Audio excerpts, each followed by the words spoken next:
on the 21st of March this year, the GP called me in at 7:30 in the morning and asked me to come in that day to discuss the CT results, and that it was marked urgent.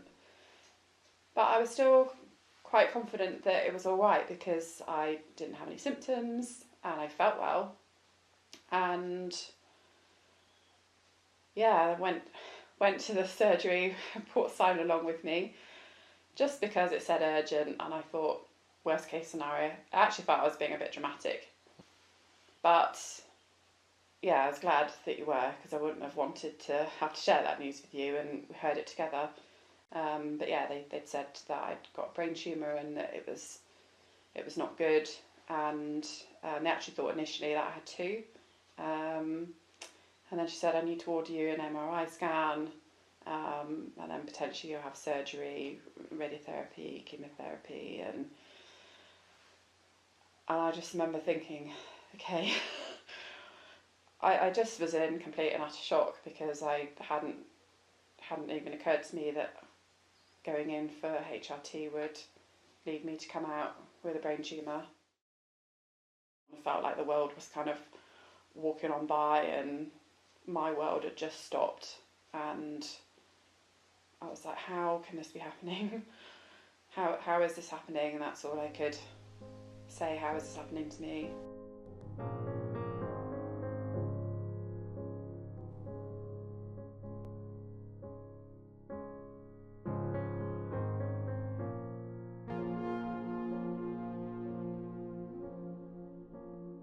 I think that the hardest bit of all, beyond hearing the word cancer, is 3 minutes later you're out in society. You don't know you can't understand what you've heard. You don't know how to comprehend what's going on. You're out on the road crying, and then you walk back home. We didn't really say much, because you don't know what to say. And I think the word is bewildered. You just can't understand it, and it took 3 or 4 days, I think, to really, yes, this is real, yes, this is happening to us. Probably for 3 months after the diagnosis, we hadn't had any more information, we hadn't had any more scans, because there's an element of you have to wait. So I did look, and yeah, for 3.5 months I didn't think she'd be here at Christmas. And that's a world that you have to live in. You have to get up, you have to live, you have to go to school or work or whatever it may be, and nothing can prepare you for that.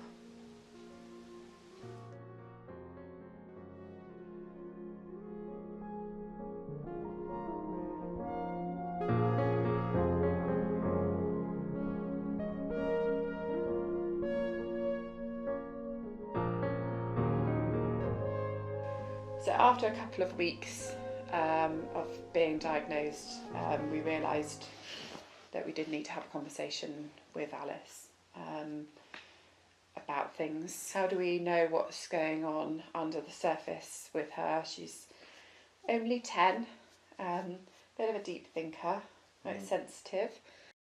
We did get a lot of advice about having that conversation, but it was something that we were anxious about doing and wanted to do well. So we planned the conversation, and we gave her a little teddy bear to help support. So it's got my voice in it and a little heartbeat. If you press the paw, it says, I love you, baby girl. I love you, baby girl. And then after that, we were again left in a bit of a void.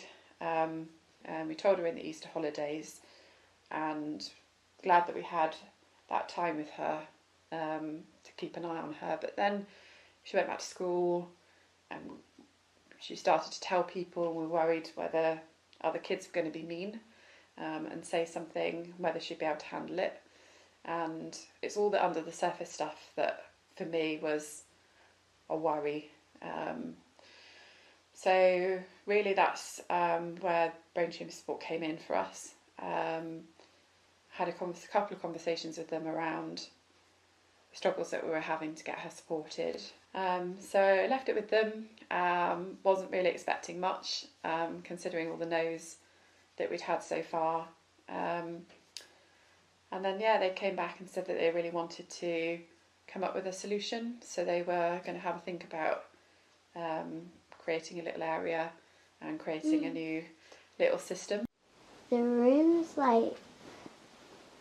it's quite fun because there's rainbow butterflies on the curtains, and it's like a really fluffy blanket. Sometimes I sit on a chair, sometimes I sit on the floor, sometimes I roll around. It's quite fun because you have something to look forward to, even so if you're having a bad day and you remember it in the morning, you're just like, I can go and see Jane later, and it'll keep you going. Yeah, I was just massively relieved that that you were going to get the support for the under the surface stuff. I don't mean the crying when we told her. I don't mean when we're going from one appointment to the next. I mean the day-to-day kind of managing her own emotions and her feelings about it. So some things I keep private, but some other things I don't.